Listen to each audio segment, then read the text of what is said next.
வணக்கம். Daily news பேப்பருக்காக நான் சாலினி. வணக்கம். டெய்லி நியூஸ் பேப்பருக்காக நான் ஹேமண்ட் சரோன்.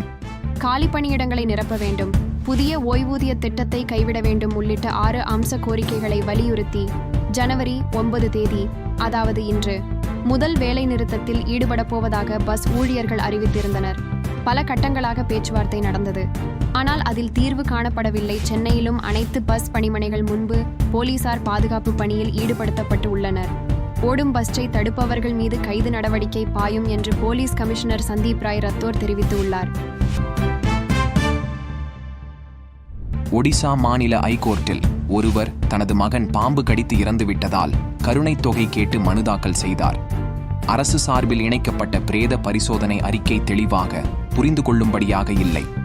டாக்டர்கள் அனைத்து மருந்து சீட்டுகள் மற்றும் மருத்துவ அறிக்கைகள், சட்ட அறிக்கைகளை தெளிவான கையெழுத்தில் வழங்க வேண்டும்.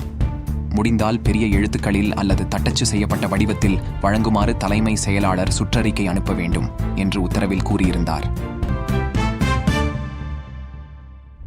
பில்கிஸ் பானுவின் கூட்டு பாலியல் வன்கொடுமை வழக்கில் தண்டிக்கப்பட்ட 11 பேர் முன்கூட்டியே விடுவிக்கப்பட்ட குஜராத் அரசின் முடிவை ரத்து செய்துள்ளது உச்சநீதிமன்றம். குற்றவாளிகளை முன்கூட்டியே விடுதலை செய்ய குஜராத் அரசுக்கு அதிகாரம் இல்லை. இந்த வழக்கு மகாராஷ்டிராவில் நடைபெற்றதால் மராட்டிய அரசுதான் 11 பேரின் விடுதலை குறித்து முடிவெடுக்க முடியும். எனவே குற்றவாளிகளை விடுதலை செய்த உத்தரவை ரத்து செய்கிறோம்.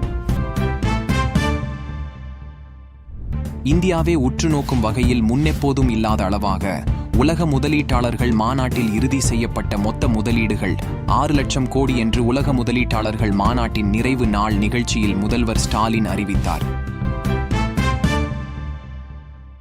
பிரதமர் மோடி குஜராத் முதல் மந்திரியாக இருந்தபோது கடந்த 2003ஆம் ஆண்டு உலக முதலீட்டாளர் மாநாட்டை நடத்தினார்.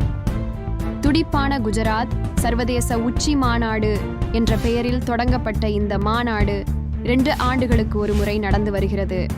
உலக முதலீட்டாளர் மாநாட்டை பிரதமர் மோடி தொடங்கி வைக்கிறார். இதையொட்டி குஜராத்திற்கு அவர் 3 நாட்கள் சுற்றுப்பயணம் மேற்கொண்டுள்ளார். அயோத்தியில் பிரம்மாண்டமாக கட்டப்பட்டு வரும் ராமர் கோவிலில் வருகிற 22 மூலவர் சிலை பிரதிஷ்டை செய்யப்பட உள்ளது. கருவறையில் பாலராமர், குழந்தை பருவத்தில் ராமர் சிலை பிரதிஷ்டை செய்யப்பட உள்ளது.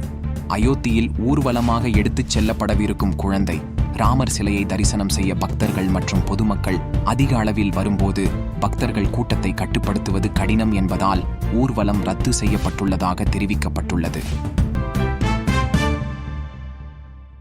ஜெர்மனி அணியின் முன்னாள் வீரரும் கால்பந்தாட்ட ஜாம்பவானுமான பிரான்ஸ் பெக்கன்பேவர் காலமானார். அவரது மறைவுக்கு இந்நாள் மற்றும் முன்னாள் கால்பந்தாட்ட வீரர்கள், ரசிகர்கள் என உலகம் முழுவதிலிருந்தும் இரங்கல் தெரிவித்து வருகின்றனர். அவர் ஆஸ்திரியாவில் உள்ள சால்ஸ்பர்க் நகரில் உயிரிழந்தார்.